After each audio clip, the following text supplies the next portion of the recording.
അങ്ങനെ ഗോവർദ്ധനും ബാലേന്ദ്രനും കൂടി തിരിച്ച് പാലയ്ക്ക് വരുന്നുണ്ട് കേട്ടോ. ഗോവർദ്ധൻ അങ്ങനെ നേരത്തെ സുലോചനയുടെ അടുത്തേക്ക് നേരെ പോവാണ്.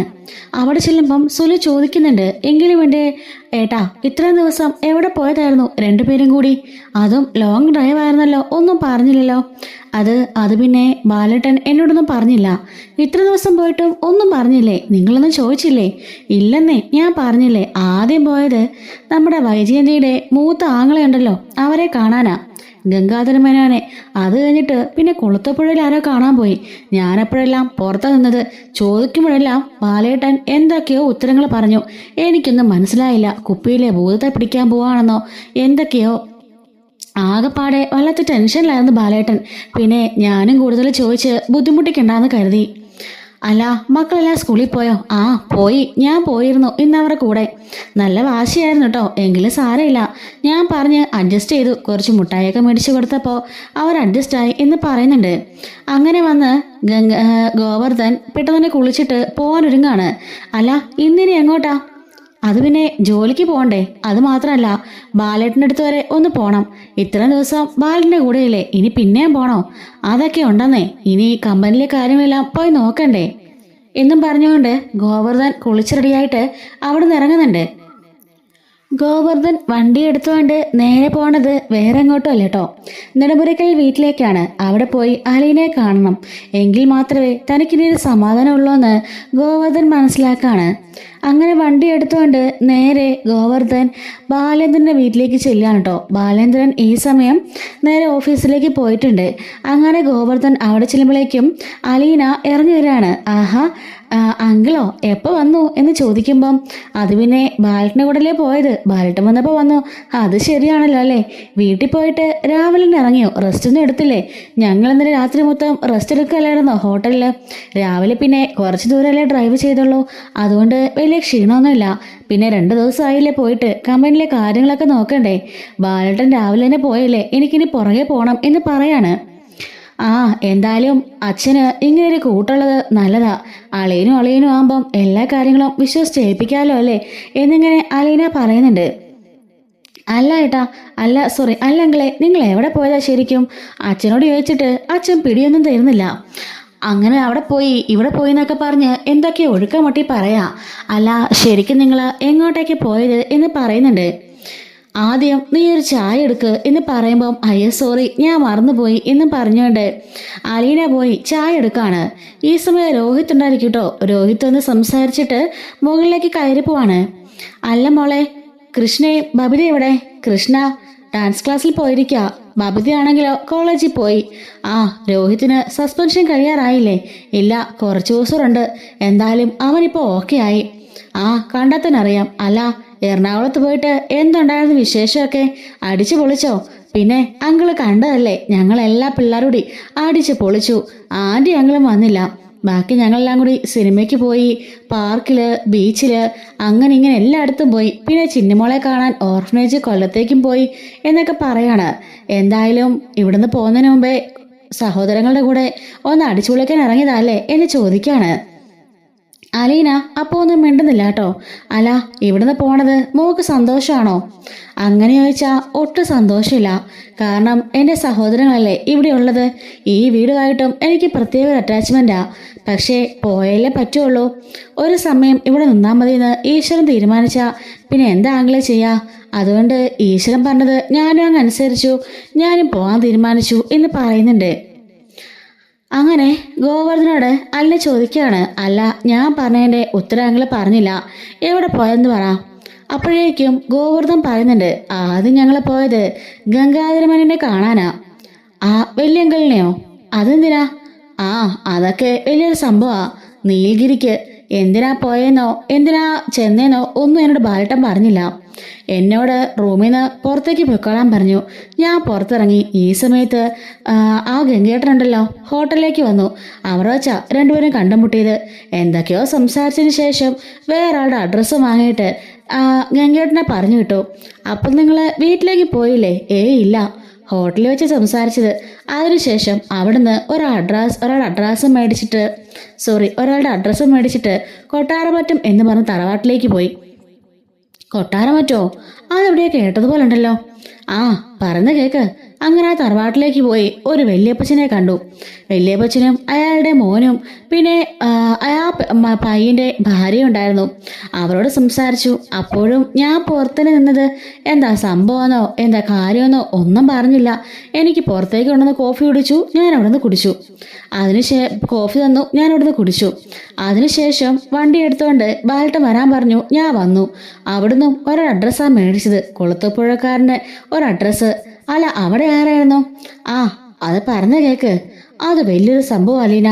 കൊളുത്തുപുഴ എന്ന് കേട്ടപ്പോൾ അത്യാവശ്യം സിറ്റി ആയിരിക്കുമെന്ന് ഞാൻ കരുതിയത്. പക്ഷെ സിറ്റിയിൽ നിന്ന് കുറെ അകത്തേക്ക് പോകണമായിരുന്നു. 150 ഏക്കറോളം റബ്ബർ തോട്ടം, അതിന് നടുവിലൂടെ വലിയൊരു വഴിയാ. അങ്ങനെ ഓടി ഓടി ചെന്ന് അവസാനിക്കുന്നത് പണ്ട് സായിപ്പന്മാരൊക്കെ പണിതിട്ട് പോകുന്ന ഒരു ബംഗ്ലാവില്ലേ, അതുപോലെ വലിയൊരു ബംഗ്ലാവ്. വീട്ടുമുറ്റത്തോ നിറച്ച് പട്ടികളെന്ന് പറഞ്ഞാൽ പോരാ, പശുവിൻ്റെ ഒക്കെ അത്ര വലിപ്പമുള്ള പട്ടികളാ. കടിച്ചോളം കൊണ്ടേ പോവുള്ളൂ, അത്രയ്ക്ക് പല പല എണ്ണത്തിൽപ്പെട്ട പട്ടികൾ. വണ്ടിയിൽ നിന്ന് ഇറങ്ങാൻ തന്നെ എനിക്ക് പേടിയായിരുന്നു.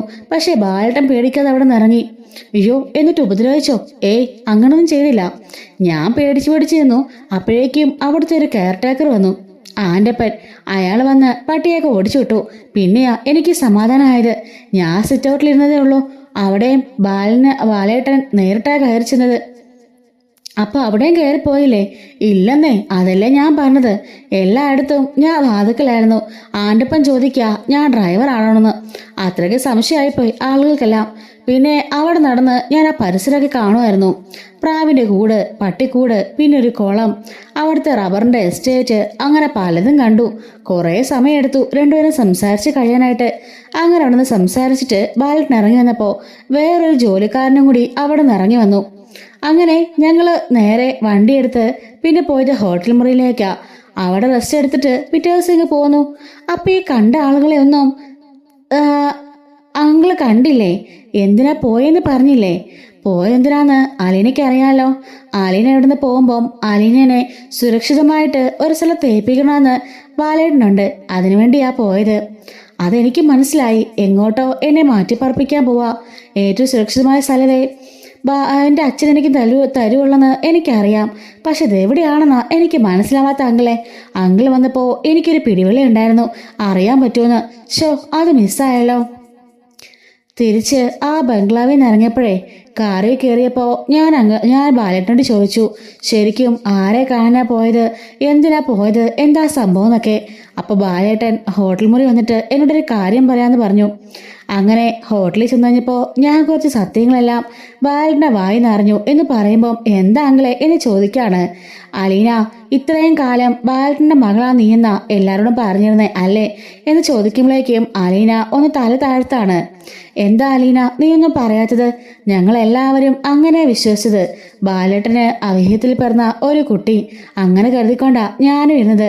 പക്ഷെ അങ്ങനെ അല്ലെന്ന് ബാലേട്ടൻ പറഞ്ഞു കഴിഞ്ഞപ്പോൾ പിന്നെ എന്തിനാ എവിടുന്ന് വന്നു കയറിയൊരു പെണ്ണിന് വേണ്ടി ഇത്രയും കഷ്ടപ്പെടുന്നതെന്ന് ഞാൻ ബാലേട്ടനോട് ചോദിച്ചപ്പോഴാ ബാലേട്ടൻ സത്യങ്ങളെല്ലാം എന്നോട് തുറന്നു പറഞ്ഞത്.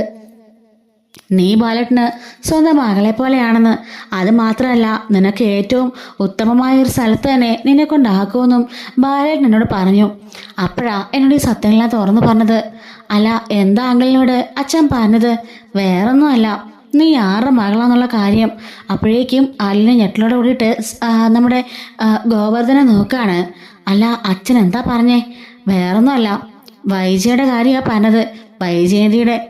വൈജയന്തി ആഗ്രയിൽ പഠിക്കാൻ പോയതും അവിടെ വെച്ച് ഒരാളെ പരിചയപ്പെട്ടതും തിരിച്ചു വരുന്ന വഴിക്ക് വൈജ ഗർഭിണിയായിരുന്നെന്നും ഒരു കുട്ടിയെ പ്രസവിച്ചെന്നും ആ കുട്ടി അനാഥാലയത്തിലായിരുന്നെന്നും ആ കുഞ്ഞ് വളർന്നു വലുതായി അമ്മയെ അന്വേഷിച്ച് ആ തറവാട്ടിലേക്ക് വന്നെന്നൊക്കെയാണ് പറഞ്ഞത്. അപ്പോഴേക്കും അലീന മിണ്ടാ നിൽക്കാണ്. ഇപ്പം സംഭവം എല്ലാം മനസ്സിലായല്ലോ അലീന. നീ വൈജയാനിയുടെ മകളല്ലേ? വൈജ ഇതുവരേക്കും ആരോടൊന്നും പറഞ്ഞിട്ടില്ല, ഞങ്ങളൊന്നും അറിഞ്ഞിട്ടില്ല. പക്ഷേ സുലോചന ഇടയ്ക്കിടന്ന് സൂചിപ്പിച്ചിരുന്നു. ആഗ്രഹം വെച്ച് വൈജയ്ക്ക് എന്തൊക്കെയോ ചെറിയൊരു തട്ടുകേട് പറ്റിയെന്നൊക്കെയാ അവൾ പറഞ്ഞത്. എന്താ സംഭവം എന്നൊന്നും എന്നോട് തീർത്ത് പറഞ്ഞിരുന്നില്ല. പക്ഷെ ഇപ്പോൾ ബാലേട്ടനാ പറഞ്ഞത് വൈജയുടെ മകളാ നീ എന്നുള്ള കാര്യം. അതറിഞ്ഞപ്പോൾ ഞാൻ ഞെട്ടിപ്പോയി അലീന എന്ന് പറയുന്നുണ്ട്. ഇവിടുന്ന് പോണതിന് മുമ്പ് അത്യാവശ്യം അറിയേണ്ടവരൊക്കെ സത്യങ്ങൾ അറിയട്ടെ. നീ ഇവിടുത്തെ സന്തതിയാണെന്ന് എന്തായാലും വൈജ മാത്രം അറിഞ്ഞിട്ടില്ല അല്ലേ നീ അവളുടെ മകളാണെന്ന് എന്ന് ചോദിക്കുമ്പം അലീന പറയാണ്, ഇല്ലെങ്കിലേ അറിഞ്ഞിട്ടില്ല. അതറിഞ്ഞാൽ ഇവിടെ വളരെയധികം പ്രശ്നം ഉണ്ടാവും. അല്ല, അറിഞ്ഞാൽ ഇപ്പം എന്താ പ്രശ്നം? അറിയുകയല്ലേ വേണ്ടത്. ശരിക്കും ഞാൻ ചോദിക്കരുത് ബാലേട്ടനോട്. അങ്ങനെ വൈജയന്തി സത്യങ്ങൾ അറിയുകയാണെങ്കിൽ അവൾ നിന്നെ കൂടുതൽ സ്നേഹിക്കില്ലേ? പിന്നെ ബാലേട്ടനും വൈജയന്തിക്കും നിനക്കും കുട്ടികൾക്കും എല്ലാം കൂടി ഇവിടെ സന്തോഷമായിട്ട് ജീവിക്കാലോ എന്ന് പറയുമ്പം അലീന പറയാണ്, അല്ല അപ്പം അച്ഛനെന്നാ മറുപടി പറഞ്ഞത്? ആ, ബാലേട്ടൻ പറയായിരുന്നു അത് ബാലേട്ടൻ്റെ അഭിമാനത്തിന് ക്ഷതം പറ്റുമെന്ന്. അത് മാത്രമല്ല ഇപ്പൊ തന്നെ ആത്മാഭിമാനം ഇല്ലാത്തവനെ പോലെ ഞാൻ ജീവിക്കാം. വൈജയന്തി എങ്ങാണം സത്യം അറിഞ്ഞ് പിന്നെ ആ വിരിപ്പ് ഞാൻ ചുമക്കുകയാണെന്ന് അവളുടെ മനസ്സിൽ ഒരു തോന്നലുണ്ടാവരുത്. അതുകൊണ്ട് അവൾ സത്യം അറിഞ്ഞ ആ നിമിഷം തന്നെ അവളെ ഡിവോഴ്സ് ചെയ്തിട്ട് ബാലേട്ടൻ അവളെ വീട്ടിൽ നിന്ന് ഇറക്കി വിടുമെന്നാണ് പറഞ്ഞിരിക്കുന്നത്. അങ്ങനെയാ ബാലേട്ടൻ എന്നോട് പറഞ്ഞത്.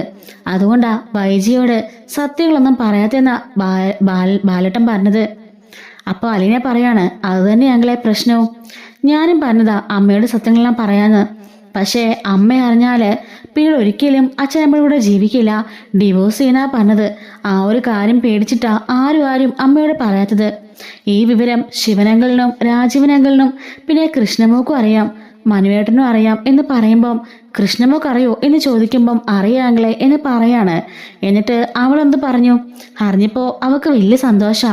എന്നെ അവള് കൂടുതൽ സ്നേഹിക്കുക ചെയ്തത്. ഞാൻ അവളുടെ സ്വന്തം ചേച്ചിയാണെന്ന് അവൾക്ക് മനസ്സിലായല്ലോ. അതോടുകൂടി അവളെന്നെ പൊന്നുപോലെ നോക്കുന്നേ എന്നൊക്കെ പറയുന്നുണ്ട്. അല്ലെങ്കിലേ നിങ്ങൾ എവിടെയാ പോയെന്ന് പറഞ്ഞില്ലല്ലോ. ഞാനെന്തായാലും നിങ്ങളുടെ തറവാട്ടിലെ തന്നെ കുട്ടിയാണെന്ന് നിങ്ങൾക്ക് മനസ്സിലായല്ലോ. ഞാൻ എവിടുന്ന് വലിഞ്ഞു കയറി വന്നതുമല്ല, ഒരു സെർവൻറ്റും അല്ല. അയ്യോ മോളെ, ഞാൻ അങ്ങനെ ഉദ്ദേശിച്ച് പറഞ്ഞല്ല. ആരാണെങ്കിലും ചോദിച്ചു പോകുന്ന കാര്യമല്ലേ, അതുകൊണ്ട് അങ്ങനെ ചോദിച്ചെന്നേ ഉള്ളൂ. അല്ലെങ്കിലേ ഞാൻ പറഞ്ഞതാ, ഞാനെന്തായാലും ഈ തറവാട്ടിലെ കുട്ടിയാണ്, ഇവിടുത്തെ മേഡത്തിൻ്റെ മകളാണെന്നൊക്കെ ഉള്ള ആത്മാഭിമാനം കൊണ്ട് പറഞ്ഞതാ. അതിലും വലിയൊരു ആത്മാഭിമാനമാണ് നിനക്കുള്ളത്. എന്താ, നിന്റെ അച്ഛൻ്റെ പേര് നിനക്കറിയോ? അറിയാം, ഏതോ ഒരു ലഫ്റ്റനന്റ് കേണൽ സ്റ്റാൻലി ജോസഫ്, അത്രമാത്രമേ അറിയുള്ളൂ. പണ്ട് അച്ഛൻ തന്നെ എന്നോട് പറഞ്ഞതാ. അത് മാത്രമല്ല, ഞാൻ ശിവനങ്ങളിലും പറഞ്ഞിട്ടുണ്ടായിരുന്നു ആ ഒരു കാര്യം. ഗംഗേട്ടനും ഗംഗനങ്ങളും ആ ഒരു കാര്യത്തെപ്പറ്റി പറഞ്ഞിരുന്നു. സ്റ്റാൻലി ജോസഫ് എന്നാ എൻ്റെ അച്ഛൻ്റെ പേരെന്ന്. അങ്ങനെ പേര് മാത്രമേ അറിയുള്ളൂ, വേറെ ഡീറ്റെയിൽസ് അറിയില്ല എന്ന് പറയുന്നു കേട്ടോ. എന്നാളെ മോളെ കേട്ടോ, ആ സ്റ്റാൻലിയെ കാണാനാ ഞങ്ങൾ പോയത്. അത് കേട്ടപാടെ അലീനയ്ക്ക് വല്ലാണ്ട് ഷോക്കാവാണ്. സ്റ്റാൻലി ജോസഫിനെയോ? അതെ, ഞാൻ പറഞ്ഞ ആ പട്ടികളൊക്കെയുള്ള ആ ബംഗ്ലാവില്ലേ, അത് വേറെ ആരുടെയല്ല, ഇപ്പറഞ്ഞ സ്റ്റാൻലി ജോസഫിന്റെ ബംഗ്ലാവാ. അദ്ദേഹത്തെ കാണാനാ ബാലേട്ടൻ പോയത്. അത് കേട്ടപാടെ അലീനയ്ക്ക് വല്ലാണ്ടാവുന്നുണ്ട് കേട്ടോ. അലീനയുടെ കണ്ണൊക്കെ നിറഞ്ഞൊഴുകുന്നുണ്ട്. എന്തിനാ മോളെ കരയുന്നേ? ഒന്നുമില്ല. ബാലേട്ടൻ മോളുടെ അച്ഛൻ്റെ കൈകളിൽ ഏൽപ്പിക്കാനാ പോയത്. ഏറ്റവും സുരക്ഷിതമായ സ്ഥലം അത് തന്നെ ആയിരിക്കണമല്ലോ. അല്ല, ഞാനൊരു കാര്യം ചോദിക്കട്ടെ, വൈജയ്ക്ക് ഇങ്ങനൊരു മകൾ ജീവനുണ്ടെന്ന് പോലും അറിയില്ല അല്ലേ? ഇല്ല, ഇങ്ങനൊരു മകളെ പ്രസവിച്ച കാര്യം അമ്മയ്ക്ക് അറിയാം. പക്ഷേ പ്രസവത്തോട് മരിച്ചു പോയെന്നാ കുഞ്ഞിരാമൻ, അതായത് എൻ്റെ മുത്തശ്ശൻ പറഞ്ഞു ഫലിപ്പിച്ചിരിക്കുന്നത്. അതുതന്നെയായിരുന്നു ശിവേട്ടൻ്റെയും ശിവനങ്ങളുടെയും രാജീവനങ്ങളുടെ ഒക്കെ വിശ്വാസം. ഈയിടയ്ക്ക് അതെല്ലാം മാറി ഞാൻ ജീവനുണ്ടെന്ന് അവർ പോലും അറിയുന്നത്. പക്ഷെ അമ്മ ഇതുവരെ ഇങ്ങനൊരു മകൾ ജീവനോടെ ഉണ്ടെന്ന് പോലും അറിയില്ല. സ്റ്റാൻലി ജോസഫിനും ആ കാര്യങ്ങളൊന്നും അറിവുണ്ടായിരുന്നില്ല മോളെ. മോള് ജീവനുണ്ടെന്നൊന്നും അയാൾക്ക് അറിയില്ലായിരുന്നു. അല്ല, അന്ന് അച്ഛൻ എന്നെ ചതച്ചിട്ട് കടന്ന്, എൻ്റെ അമ്മയെ ചതച്ചിട്ട് കടന്നു കളഞ്ഞല്ലേ. പിന്നെ അങ്ങനെ ഒരാളുടെ അടുത്തേക്ക് ഞാൻ എന്തിനാ പോണേ? അതും ബാലൻ എന്നോട് പറഞ്ഞു. ശരിക്കും ചതച്ചിട്ട് കടന്നു കളഞ്ഞൊന്നുമല്ല. മോളുടെ അമ്മ അവിടെ ഗർഭിണിയായിരുന്ന സമയത്ത് ഒരായനെ ഏൽപ്പിച്ചിട്ട് അയാൾ പോയതാ. ആ സമയത്തായിരുന്നു അയാളുടെ അമ്മയുടെ മരണമൊക്കെ. ആ ഒരു ഷോക്കിലാ അയാൾ അന്ന് ആകെപ്പാടെ ഡിപ്രഷനിലൊക്കെ ആയിരിക്കുകയായിരുന്നു. ഈ സമയത്ത് നിന്റെ അമ്മേനെ വന്ന് നിന്റെ അമ്മയുടെ വീട്ടുകാരെല്ലാം കൂടി ബലമായി പിടിച്ച് കാറിൽ കയറ്റി നാട്ടിലേക്ക് കൊണ്ടുപോയായിരുന്നു. സ്റ്റാൻലി ജോസഫ് പിന്നീട് പലതവണ അന്വേഷിക്കാനൊക്കെ ശ്രമിച്ചതാ, പക്ഷെ ഒന്നും നടന്നില്ല. ഈ സ്റ്റാൻലിയുടെ അപ്പച്ചനാളുണ്ട്, അയാൾ പോലും പറഞ്ഞതാ ഈ കുഞ്ഞിനെ കൊന്നുകളയുവോ എവിടെയും കൊണ്ട് കളയുവോ ഒക്കെ ചെയ്തേക്കാൻ. അങ്ങനെ ഈ കുഞ്ഞുണ്ടെന്ന് പോലും സ്റ്റാൻലിക്ക് അറിയില്ലായിരുന്നു.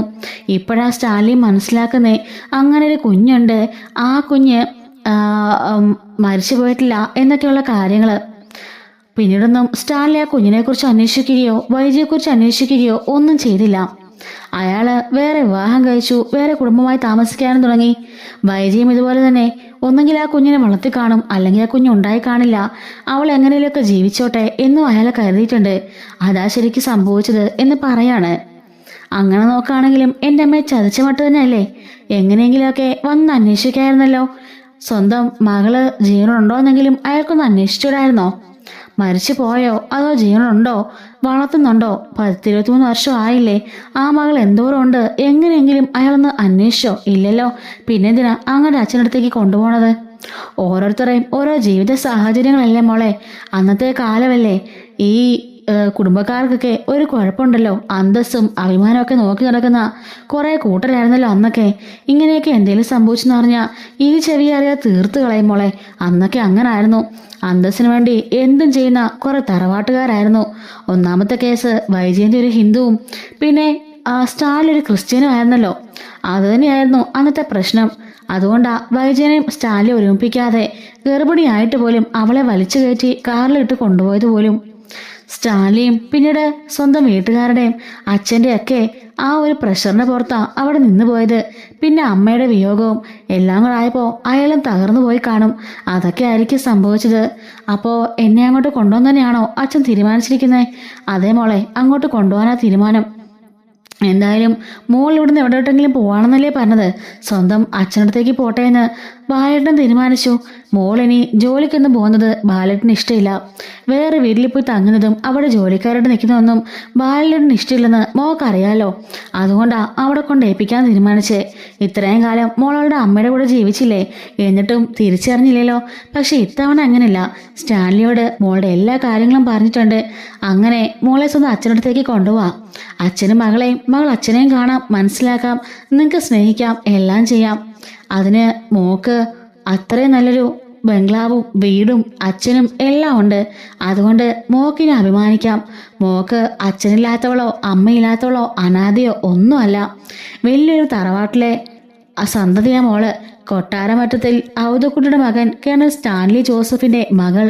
അതാണിനി മുതൽ അലീനയുടെ ഐഡന്റിറ്റി എന്ന് പറയാണ്. എന്തൊക്കെ ആത്മാഭിമാനം ഉണ്ടെങ്കിലും എത്രയൊക്കെ വലിയ പേരിലുണ്ടെങ്കിലും എനിക്ക് നെടുമ്പുരക്കൽ ബാലചന്ദ്രന്റെ മകളായിട്ടിരിക്കാനാ അങ്കിളെ ഇഷ്ടം. ആ സ്നേഹവും ആ വാത്സല്യവും വേറെ എവിടെ പോയാലും എനിക്ക് കിട്ടില്ലെന്ന് എനിക്ക് ഉറപ്പാ. അല്ലെങ്കിൽ ഭാര്യയ്ക്ക് പണ്ട് അവഹേദയുണ്ടായൊരു കുട്ടിയെ ആരെങ്കിലും ഇത്രയധികം സ്നേഹിക്കുവോ, ഇത്രയും കെയർ ചെയ്യുവോ, എനിക്ക് വേണ്ടി ഇത്രയൊക്കെ ചെയ്യുവോ അങ്ങളെ എന്ന് ചോദിക്കാണ്. അത് ബാലേട്ടൻ്റെ നല്ല മനസ്സാ മോളെ. കുട്ടിക്കാലം തൊട്ടേ എനിക്കറിയാവുന്നതല്ലേ. ബാലേട്ടൻ നല്ലൊരു മനസ്സിനുടമയാ. അതുകൊണ്ടാ നിഴല് പോലെ ഞാൻ ബാലേട്ടനെ പിന്നാലെ തന്നെ നടക്കുന്നത്. പെങ്ങളെ കിട്ടിയതിന് സാധാരണ ഞാനാണല്ലോ ഗമ കാണിക്കേണ്ടതും വീട്ടിട്ട് നടക്കേണ്ടതും. പക്ഷെ അങ്ങനെയൊന്നുമില്ല. ബാലേട്ടൻ്റെ സ്വഭാവത്തിനും ആ ഒരു ഗാംഭീര്യത്തിനും മുമ്പിൽ താഴ്ന്നു നിൽക്കാത്തതായിട്ടുള്ള ആരാ ഉള്ളത്? എനിക്ക് ബാലേട്ടനോട് നല്ല ബഹുമാനം, നല്ല സ്നേഹ. എന്നെയും ഒരു സഹോദരനെ പോലെ ബാലേട്ടൻ കാണുന്നേ. അതുകൊണ്ടാ ആ ഒരു മനസ്സിന് നന്മയുണ്ടെന്ന് ഞാൻ പറഞ്ഞത്. മോളോടും അതേ സ്നേഹ, അത് നന്മയുള്ള മനസ്സാ ബാലേട്ടൻ്റെ എന്നൊക്കെ പറയാണ്. അങ്ങനെ അലട് ഗോവർദ്ധൻ കാര്യങ്ങളെല്ലാം പറഞ്ഞപ്പോൾ ഇപ്പോഴാണ് എൻ്റെ മനസ്സിനകത്തുനിന്ന് എന്തോ വലിയൊരു കല്ലിറങ്ങിപ്പോയ പോലെ തോന്നുന്നത്. അലീനോട് പറയുമെന്ന് ഞാൻ ബാലേട്ടനോട് പറഞ്ഞിരുന്നു. അതുകൊണ്ട് പേടിക്കേണ്ട കാര്യമൊന്നുമില്ല. പക്ഷേ ഈ ലോകത്ത് മറ്റാരോടും ഈ സത്യങ്ങൾ പറയരുതെന്നാ ബാലേട്ടൻ പറഞ്ഞത്. എന്തിന്, സുലിനോട് പോലും. അതുകൊണ്ട് ഞാൻ വേറെ ആരോടും പറഞ്ഞിട്ടില്ല. പിന്നെ അലീന പോകാനൊക്കെ തയ്യാറായിക്കുക കേട്ടോ. ഏത് നിമിഷവും കൊളത്തുപഴിക്ക് പോവേണ്ടി വരും. സ്റ്റാൻലി ജോസഫ് ഒരു മറുപടി പറഞ്ഞാൽ ഉടനെ, അല്ല അപ്പം മറുപടി ഒന്നും പറഞ്ഞില്ലേ? ഇല്ല, സ്വന്തം മോളാണെന്ന് പറഞ്ഞിട്ടുണ്ട്. ഇവിടോട്ടേക്ക് കൊണ്ടുവരണം, ഒരു തീരുമാനം ഉണ്ടാക്കണം എന്നെല്ലാം ബാലേട്ടൻ പറഞ്ഞു. എന്നിട്ട് മറുപടി പറയാൻ വേണ്ടി ഒരു കാർഡും കൊടുത്തിട്ടാ ബാലേട്ടൻ വന്നത്. അയാൾ പറയാന്നൊക്കെ പറഞ്ഞു. അയാളൊരു മോഡേണാണെന്നാ ബാലേട്ടൻ പറഞ്ഞേ. ഒരു കേണലല്ലേ, അപ്പം അങ്ങനല്ലേ ആയിരിക്കുള്ളൂ. എന്താ തീരുമാനം എന്നൊക്കെ ബാലേട്ടൻ പറയും. അത് കഴിയുമ്പോൾ മോളെ അങ്ങോട്ടേക്ക് ചെന്ന് ആക്കും. എത്രയും പെട്ടെന്ന് പോവാൻ റെഡി ആയിക്കോ അച്ഛൻ്റെ അടുത്തേക്ക് എന്ന് പറയാൻ കേട്ടോ. അങ്ങനെ അലീന കണ്ണുകളൊക്കെ നിറഞ്ഞൊഴുകാണ്. ഗോവർദ്ധൻ മോള് സങ്കടപ്പെടണ്ട, ബാലേട്ടനുണ്ടല്ലോ, എവിടെ പോയാലും ബാലേട്ടൻ മോളെ മറക്കില്ല. അദ്ദേഹം 2 കൈ കൊണ്ടും മോളെ ചേർത്ത് പിടിക്കും എന്നും പറഞ്ഞുകൊണ്ട് ഗോവർദ്ധൻ അവിടുന്ന് ഓഫീസിലേക്ക് പോവാണേ. ഇതെല്ലാം കേട്ട് അലീന ആകെപ്പാടെ വളരെ ത്രില്ലിലും സന്തോഷത്തിലുമുണ്ട്. തൻ്റെ അച്ഛൻ എന്നൊരാള് ജീവനുണ്ടല്ലോ. അച്ഛൻ മാത്രമല്ല, അച്ഛൻ്റെ കുടുംബവും. അച്ഛൻ, വല്യച്ഛൻ, അതുപോലെ അച്ഛൻ്റെ ചേട്ടൻ എല്ലാവരും ഉണ്ടല്ലോ, അവരുടെ ഭാര്യ, പിന്നെ അച്ഛൻ അങ്ങനെ തനിക്ക് ഒരുപാട് സ്വന്തക്കാരുണ്ട്, താൻ അനാഥയല്ല എന്നൊക്കെ അറിഞ്ഞുകൊണ്ട് അവൾ വിങ്ങിപ്പൊട്ടിയിരുന്ന് കരയാണ് കേട്ടോ. കട്ടിലയിൽ കയറി ഇരുന്നു കൊണ്ട് അതെല്ലാം ഓർത്തുകൊണ്ട് കരയാണ്. ഇനിയിപ്പം താൻ തൻ്റെ അച്ഛനടുത്തേക്ക് പോവാ. അച്ഛൻ ഇതുവരെ അച്ഛാന്ന് വിളിച്ചത് ബാലേന്ദ്ര മേനോനെയാണ്. ഇനി മുതൽ തനിക്ക് പുതിയൊരു അച്ഛനുണ്ടാവാൻ പോവാ. പക്ഷെ ഒരിക്കലും ബാലനച്ഛനെ ഞാൻ മറക്കില്ല. അച്ഛനെയാ ഞാൻ ആദ്യമായി അച്ഛാന്ന് വിളിച്ചത്. അമ്മേന്ന് ഇതുവരെ എനിക്ക് വിളിക്കാൻ ആരെയും കിട്ടിയില്ല. എങ്കിലും ഞാൻ അനാഥയല്ല. ഈ ലോകത്തോട് എനിക്ക് വിളിച്ചു പറയണം, ഞാൻ അനാഥ പെൺകുട്ടിയല്ല. എനിക്ക് അച്ഛനും അമ്മയും സഹോദരങ്ങളും അതുപോലെ കുടുംബക്കാരും എല്ലാം ഉണ്ട് എന്നൊക്കെ സന്തോഷത്തിലിങ്ങനെ നല്ല കരച്ചിലുമുണ്ട്. അതേപോലെ തന്നെ സന്തോഷത്തിലും അവളിങ്ങനെ അവിടെ ഇരിക്കാൻ കേട്ടോ. ഇത് നാളത്തെ ഒരു സ്റ്റോറിയുടെ ഒരു ഷോർട്ടാണ്. അപ്പോൾ ഇതുപോലുള്ള സ്റ്റോറീസൊക്കെ നമ്മുടെ ചാനലിലൂടെ എല്ലാ ദിവസവും അപ്ലോഡ് ചെയ്യുന്നുണ്ടെങ്കിൽ മിസ്സാവാതിരിക്കാൻ ചാനൽ സബ്സ്ക്രൈബ് ചെയ്ത് സപ്പോർട്ട് ചെയ്യണേ. Thanks for watching.